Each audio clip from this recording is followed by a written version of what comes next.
Hey y'all, welcome to the Throttle podcast. I'm your host Will Earnest here today with my co-host Evan Sager. Hello y'all. He's back. I've returned after some technical difficulties, got a new phone. Finally, after having that phone for almost like 4 years now. He's got a new phone, not some crusty old phone now. Yeah, not the iPhone 11. Boo. I used to have an iPhone 12. Boo. Yeah, the 11 treated me well though. I feel like it did its job until about like a year or so it just started dying. Yeah. Got an interesting episode. We'll start off with the big news today. NASCAR 25 is officially out today on console, not on Steam. Steam has got like another month, but it's out today on consoles. Too bad me and Evan can't play. I know. I'm thinking about buying it because I've watched some videos on it. It looks badass. Yeah. Compared to NASCAR Ignition, 20 times better. Yeah. I ain't got no PS5. The NASCAR 15 was still peak NASCAR gaming though. That's real. It's the best NASCAR game ever to come out, especially the Victory Edition with Jeff Gordon on the front. 10 out of 10. 4. Yeah.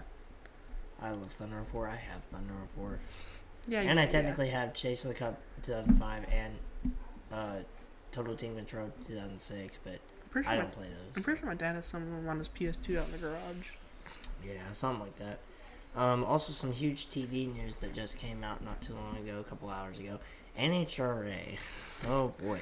They had 1.872 million viewers for their elimination round Sunday afternoon in Texas, which actually outdid NASCAR, who had 1.717 million viewers. Sure, they were on USA Network and NHRA was on Big Fox, but it's like, when have you ever heard NHRA outdoing NASCAR in TV ratings? It just shows how NASCAR is declining over the last couple of years on even cable TV. Say back in 2016, they were still putting up a 2.5 million on cable. It's crazy to me. I mean, yes, we've lost some of the most popular drivers then again at the same time, so I mean that makes sense, but still it's not looking great. So side note, there's this Facebook group called Moms Against Something. Oh, I heard about that. And they're like they hate the NASCAR's new slogan for 2026. The slogan is just hell yeah. They said something like it's derogatory or something like that. I can't remember what they said, but hell yeah is their new slogan for next year. If they think that's derogatory, have they listened to Kyle and Kurt Busch's radio? Don't look. Hey, can you hear me? If you know, you know. That's why Kyle Larson got suspended, and we don't talk about that. Oh no. We don't talk very about bad, that. very bad. Very bad. But yeah, even though NHRA was on Big Fox and NASCAR was on, cable, it's still super huge for the NHRA. I mean, then again, the TV ratings weren't the only thing that exploded for them this past weekend. We'll get to that in a few minutes. Getting into Las Vegas, which is painful for me to say in all stretches to the imagination. God, I miss when Truex would win. Hey, Hamlin. All I gotta say is Hamlin won. You know exactly how I did. Blah, blah, blah. Words are hard. Anywho, no idea how excited I am. Hamlin won. Yeah. Considering he locked himself in the championship for first time since, 2021. Yep. First time new next-gen car. Number 60 on his career. The biggest one for his dad, which we'll get into that later. How emotional this was for not just Hamlin himself, but the whole entire NASCAR fan base. Like, I saw some stuff on Twitter. People that hate Hamlin are really wanting him to win the championship this year for his father, which I find really cool. Yeah. It was interesting because Hamlin started from the pole. He only led 9 laps. Hey, led the one that counted, though. I mean, yeah. You had Briscoe taking the lead from Hamlin on the first lap. He held it up until pit stops, and he said it himself. That was when his car was just like an absolute rocket. But then he had that slow pit stop and lost like 4 spots. And then after that, he was basically a 4th to 9th place car. Yeah, after that, I think it was a 14-second stop. I mean, he let Logano, Larson. Hey, in the Gen 6, that's good. Yeah, in the Gen 6 car, that's great. You want less than 10-second pit stops in the next gen car because it's single lug. Easy, yeah. So it was bad, but after that last caution, Hamlin was a rocket ship. I don't know what they put into that car those last 5 laps, but I think it was a rocket ship those last 5. AM, PM, they must have put some coffee in there, so. Funny enough, number 60 was in purple colors, even though it might not have been FedEx, but it was still purple. That's all I care about. purple and orange. Progressive was getting their money's worth this year for their first year of sponsorship. Oh man. Same with AMPM because this is the first year AMPM was sponsored. Yeah, they only ran 2 races. Yeah. Vegas and Sonoma. Yeah. So Sonoma, Hamlin finished like 20th. Yeah, we don't talk about Sonoma unless it's 2016 Sonoma, which that was peak Sonoma. Hamlin let Tony Stewart bully him off turn 11. Hey, it was Tony Stewart's last one, so I'll let it slide because that was my dad's favorite driver when he was growing up. So, if you want to talk about peak Hamlin road course, he would do Watkins Glen. Yeah, I was gonna say, I'm like, peak racing wise was 2016 Watkins Glen, but for my family personally, it was more Tony Stewart in that 2016 Sonoma run. But yeah, back to Las Vegas. Let's talk about Blaney. he got into the wall in turn 4 with the tire blowout left front, right front. A tire. He blew a tire. Which one? I don't remember. I think it was the right front. Yeah, it ended his day early. He's probably going to have to win at Talladega or Martinsville to advance, but, I mean, he's done both of those before. He's not winning Talladega. I mean, theoretically, these are his best next 2 tracks in the playoffs, so I'm not too concerned on Blaney just yet. It's going to come down to Martinsville, I feel like. If he gets wrecked out at Talladega, oh boy. That would actually be very nice. That would be horrible because that's my pick too. But, I mean, I like Blaney. I wouldn't say he's my favorite driver, obviously, but going down the line, because I know Hamlin's getting old. I feel like Blaney would be my next driver, to be completely honest. Or Tyler Reddick. But Reddick, I don't know. I like his schemes. His cars are cool, but it's kind of weird because it's like, you know, after Truex retired, I was just kind of in a hole, and it's like, yeah, Briscoe was cool, and it's like, I like him better now. It's just like, at first, he just didn't totally fit, you know. He didn't fit in the He didn't fit in the 19, and now it's like, yeah, he fits in the 19. Yeah, well. I mean, now, considering the way he runs his races and stuff like that, it reminds me of 2019 Truex. Yeah. I wouldn't say prime Truex, but 2019 Truex was not prime Truex. I know, it's 2017 Truex was 2017, 2018 prime Truex. 2018 should have had way more than 4 wins. He should have had like 10. Yeah, he should have had like 10 wins. He got kind of screwed out of some of those. But he got screwed out of a lot of them. Anywho, back Homestead, Martinsville, Roval. I could go on and on. Anywho, back to Las Vegas news. Let's talk about Ty Dillon. Ty Dillon absolutely murdering William Byron. Yes. He turned to Saddam Hussein for a minute. Okay, I don't know if we go that far. I mean, more like Quinn Houff at, what was it, Texas? Yeah, Texas 2019. 2020. Or 2020. Whatever year it was. 2020. 2020 was It was when Austin Dillon won. Oh, yeah, it was. Yeah, with the aero blocking with the absolutely garbage 550 horsepower package. Ooh, speaking of which, we don't have the 550 horsepower package. Speaking of that, we can talk about that later. Yeah, because on all tracks less than a mile and a half, I think. Yeah, mile and a half, and then the road courses. We're going to 750 horsepower. Finally, they listen to the fans. Yeah. Only took them all right. Next step, 900 horsepower. Next step, take off the restrictor plates. Next step, get rid of the roof flap. Okay, man. Okay, we're trying to kill people again. Okay, let's not do that.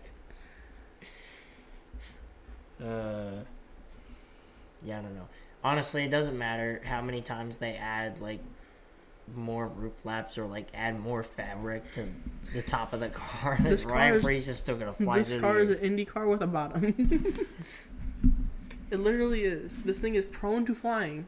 Example, Gateway. As the announcer jinxes them and goes, whee! I remember watching that, and it's just like they go to commercial 6 seconds later. Oh, you see in the background is how did Newgarden get upset? How did Newgarden? He got his own specialized commercial for his wreck. Yeah. I have to watch that after this. Because it was one of those cutaway commercials where it showed Newgarden. Oh my god. Yes. I'm going to have to watch that after the episode. Alright, back to Las Vegas news. Sorry we're getting off track tonight. I don't know what's going on tonight. Hey, we're still talking about motorsports. I mean, yeah, we're talking about motorsports, but we're talking about... Relax, guys. Yeah. Restrictor plates. Byron's not really doing too great. Being that this was like his first really good run since winning at Iowa in August. Yeah. I remember the announcers pointing that out. I'm like, damn, they are right. I mean...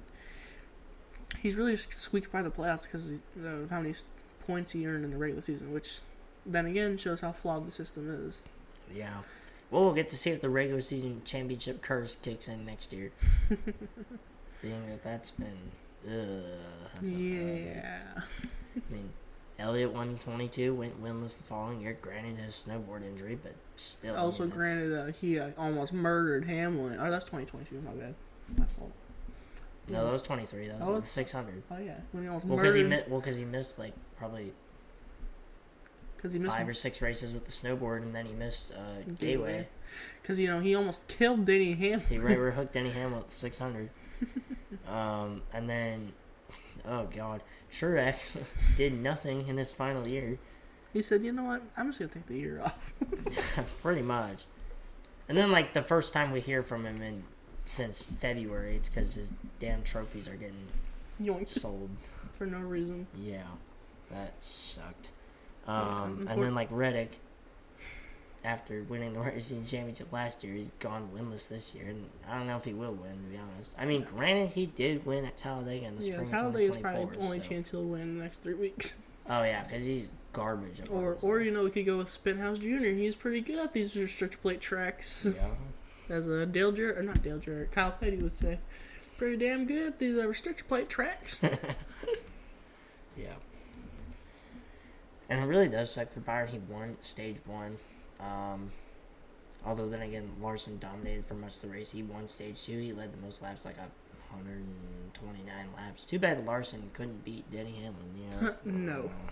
Yeah. No. Nor could Briscoe or Logano, who took 2 tires off of that last restart. Briscoe's strategy almost worked. If Hamlin and Larson kept battling like they were, like with I was hoping for that. 5 laps to go, Briscoe probably would have won that race. I was hoping that Hamlin and Larson would take each other out, and so Bell could finish second. No. I will say that Larson's scheme was pretty nice. The Zach Brown band, that was pretty cool to see. The black and gold. That was a good scheme, but yeah. Briscoe got passed with like 4 to go. Hamlin won his second race in Vegas after the fall of 2021, which is ironic because this is now his first clinched championship 4 appearance since 2021. His 6th win of the year, which retakes the lead for the most wins this year after, SVG tied him. Yeah. SVG decided, oi mate, gonna win the road course today, mate. Sorry for any Australian viewers out there, or New Zealanders, or hell, even the British people. Talking there. And gets his elusive 60th career win, which ties him with Harvick for 10th on the all-time wins list. I never wanted to say that sentence, even though I knew it was coming. Don't worry, don't feel bad. It's the same way with Kyle Busch. Kyle Busch is dying. I mean, he had a good run. We'll get into the top finishers here in a little bit, but yeah, Kyle Busch did pretty well for his home track. I will say that. Yeah, we get some free chips and queso if we go to Cheddar's. The closest Cheddar's is Iowa City. I know. I've been there a lot. I love Cheddar's. I love them croissants. It's just buttery and flaky. Crazy. Yeah. Hamlin, that's his 5th championship for in this format. We already mentioned this is his most recent. It was in 2021. He finished 3rd in points behind Larson and Truex. It's now the 4th time in his career he's won at least 6 races in a season after 2010, 2019, and 2020. Yeah. What could have been that 2019 season? The damn tape. Truex, what could have been that 2019 season? Tires backwards. I don't know how. Left side tires on the right and right side tires on the left. And what sucks is he was absolutely giving belt to ass to everybody. He usually was. I don't know how they messed that up so bad. I don't know. Whoever was on that pit road needed to be fired after that race. What's weird is like one of Richard Petty's last wins, it was at Charlotte. It was well known for him having like a way too large engine, and NASCAR just did not care at all. But he also had like the left side tires on the right. Like he had the tires opposite, and it's like, oh, okay. So in like 1983, it didn't matter, and then in 2019, it's just like, oh, nope. It really matters. Yep. Because it'll make the car go into the wall. I don't know. I don't think anyone's really checked that out though, like actually done it and tested it, see how it would actually react to the. I mean, I'm sure it'd feel weird because the balance of the tires would be different, but. Has anybody ever actually committed to a run? Exactly. That's my point. That's interesting. Larson finished 2nd. It was Bell 3rd. Briscoe was 4th. And then some other playoff drivers. You had Logano was 6th, and then you had Byron and Blaney in no man's land. I will say the Logano strategy call was really good for him. Yeah. It turned out pretty nice. He had probably, 18th, 17th place car all day and turned out with top 10, so... He had like a 12th to 18th place car. Yeah, it was just mid-pack. I mean, it wasn't great, especially for Las Vegas. They haven't really figured out these not concrete, but flat tracks like they normally do. I mean, something about Penske this year is really throwing me off. I don't know. Then again, Elliott finished right around probably 17th, 18th, whatever position. He finished mid-pack after the uncontrolled tire. Yeah. I mean, he's just trying to get himself out of a hole he could never get out of, unfortunately. I mean, he had a top 5 car, and then he was like 30th. Then he got back on the lead lap, and I guess, I mean, at least he made up some ground, but that's not gonna win him a championship. He's still pretty far behind in points. I mean, he's better than Blaney. I mean, well, duh. Blaney decided, oh, right wall, oh, fancy, yellow. Yeah. Hamlin's locked in the championship for with his win at Vegas. Larson's plus 35, but it's Talladega up next, so... He's not winning that game. Yeah. Bell's plus 20. Briscoe's plus 15, thanks to Byron, who's minus 15 after, running into Ty Dillon or Quinn Houff. Parking the bus in the bottom. I don't know. Was that Quinn Houff in that car? Whatever happened to Quinn Houff? I don't even know what he does anymore. Good question. Your guess is as good as mine. Elliott's minus 23. Logano came in minus 24, and he left minus 24. If they didn't make that strategy call, he was probably going to be He'd be like 30. minus 40. Yeah. Yeah, and then Blaney's minus 31 after finishing dead last. I'm trying to think. I'm pretty sure Blaney now has like 7 or 8 DNFs on the year. I think it's 6 or 7 or 8. Like he elite. I wasn't trying to make 6, it just kind of happened. Anywho, if he didn't get wrecked all these races in the middle of the season, he'd probably have been regular season champion. I mean, probably, yeah. If it was either records or checkers with him this year, I feel like. Yeah. Well, I mean, he's gonna need a checkers to. Yeah, he needs checkers to make that championship. He's gonna need that. It would be kind of crazy to have 3 of the 4 Gibbs guys in championship 4. We remember having last time with that. Mm-hmm. Oh boy. Yeah. In terms of our standings, Evan still leads. He actually extended it just a little bit, and by a little bit, he like doubled it. He's gone from leading by 18 over me to leading by 35, and then Zach is 189 back. By the way, Zach is still technically mathematically eligible to win the championship, even though he's not going to win the championship. But he's technically mathematically eligible.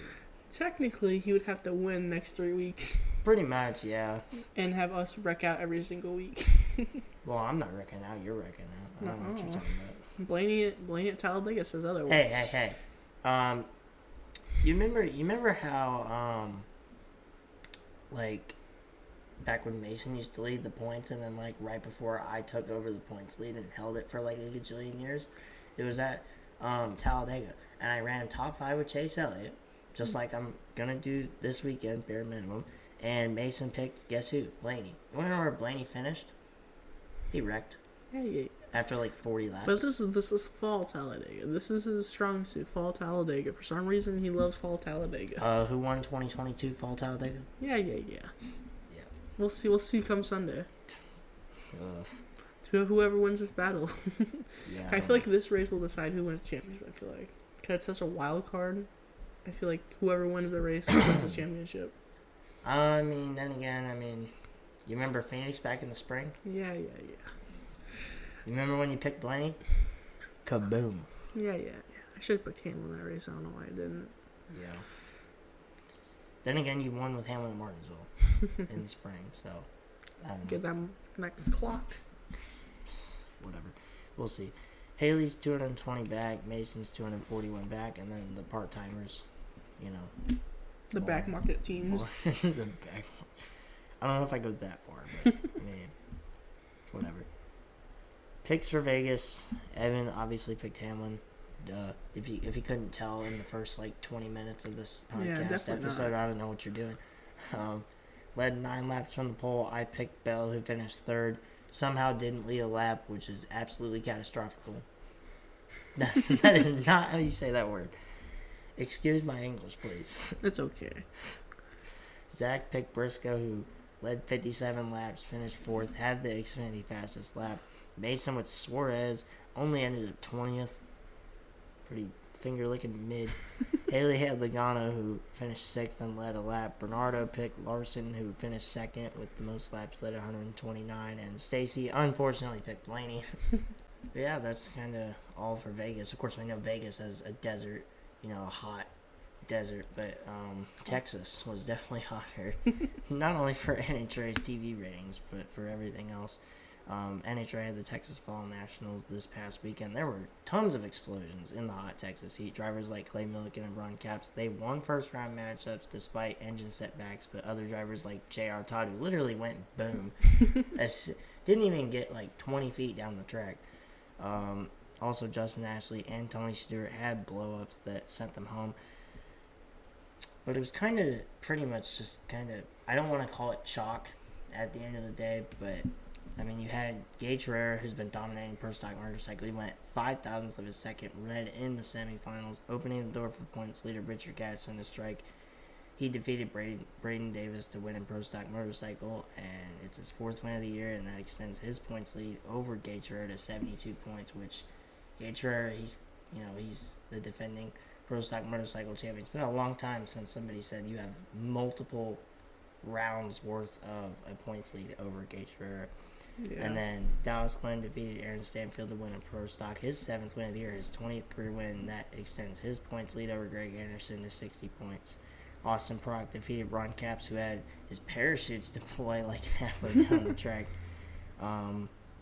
It's his 9th win of the year, and it extends his points lead over Matt Hagan to 112 points after Hagan lost in the first round, which was kind of a shocker, being that Hagan had been to every final round at Texas in the Texas Fall Nationals since 2019 and has won this event 5 times overall, including being the back-to-back winner. Yeah, I don't know what you call dominant, but I'm pretty sure that might be really close to that. Especially at Texas. Yeah, I don't know. Yeehaw! Oh, God.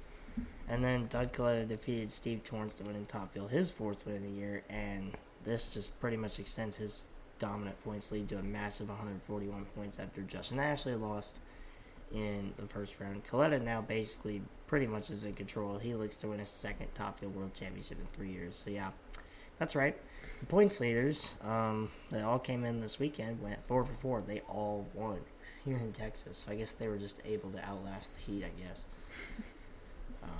Yeah, looking ahead to this weekend, NASCAR heads back to Talladega. Why they put Talladega in the round of 8, I have no idea. I absolutely love it. No idea. Bring the chaos. I'm not going to definitively say I love it. If Chase Elliott wins and Ryan Blaney wrecks out, I will love it. I will love it. What would you do if Hamlin won again? The only pain at that point is it's a Hamlin win, okay? Like, the only thing that we talk about is Hamlin wins the 7th race of the year, and he is now solo on 10th of the all-time wins list. Guess what? He's already locked in the championship 4. And, the bad thing is he's not your pick. So, there's not much pain I'd have to swallow, I definitely swallowed a lot of pain at Vegas. I put in a couple more holes in my wall. But especially if Blaney wins. Ooh. No, thank you. Looking ahead at Martinsville, it's not a bad track for Chase Elliott. Double preview. It's not a bad track for Chase Elliott, but he was in contention for the win. 2017. Oh, screw you, man. You gotta give me enough pain. That race was already bad enough, and that was obviously when I was a Truex fan, and it's like I cared about Chase Elliott, but I didn't care about Chase Elliott. And it's like I hated Hamlin, but I didn't have as much hate. It was mostly Kyle Busch. Yeah, you want to know who beat Truex by half a car length, even though Truex was rolling the bottom? Kyle Busch. Or 2018 Martinsville. Oh, no. I about punched a hole through my TV. Yeah, I don't blame you. That was... Rank top 5, Truex painful experiences. Martinsville's up there. The Roval's up there just because they keep replaying it over and over every and year I over see and it. over and over. That sucks. 2019 championship. Yep. That's probably one of the bigger ones. That was like 2016 Daytona 500. Yep, they replay that. And then 2024 Spring Richmond. That will haunt me in my nightmares for years. I'll give you that one. Hamlin definitely should have won that race. That will haunt me in my nightmares for years. The amount of Richmond races that Truex led like over half the race and didn't win is just staggering. It's too much. Way too much. 2017 Fall Richmond. 2018 Spring Richmond. Or no, not Spring Richmond. Kyle was done. Oh yeah, that was when Kyle was. 2017 Fall Richmond, Truex led like half the race in the auto owner's car, and then overtime restart, 2 to go. Larson gets the jump, takes off. Truex is second. He goes, down into turn 1. You want to know who's underneath him? Fucking Denny Hamlin. Puts him in the wall. Wrecks him. Yeah, ends the race. Hamlin and Truex didn't like each other at Richmond a lot. Yeah, that's enough about Richmond. NHRA is off this weekend. Only 2 more races left to go at Vegas, which is the same weekend as NASCAR's championship weekend, and then Pomona, California, 2 weeks after that, like mid-November. Our picks for Talladega, I'm picking Chase Elliott. I picked him in the spring. That's how I managed to get the points lead. Originally was from Mason. Of course, this weekend it's going to be me taking it from Evan. False. I don't know what you're talking about. I picked Chase Elliott. If you remember, he finished 7th in that race until Priest got disqualified from 2nd, and Logano got disqualified from 5th, so Elliott managed to finish 5th. What was funny is when we were coming up to, like, in the playoff chase, when when it was talking about Buescher and Priest, before we had too many winners, nowhere did I recall them mentioning that Priest lost, a good chunk of points for being disqualified from 2nd at Spring Talladega. Yeah. So I don't know. That kind of sucked. I feel like that battle could have been a lot closer if he was not disqualified. I don't know. Can we just go back to the Chase wildcard format from like 2013, please? Literally. Like that would be so much better. Until you turn into MRW. Oh no, thank MWR. You. No, thank you. No.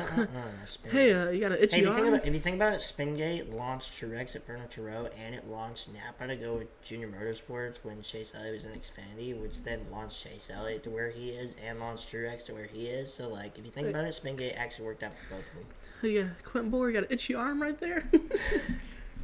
Yeah, whatever. You got an itchy mouth for Taco John's. Yeah. I'm picking Chase Elliott. Hopefully he wins, or at least runs top 5. No, he's striking out. I don't know what you're talking. Striking out? This ain't no baseball. He's turning to 2019 Fall Talladega. No.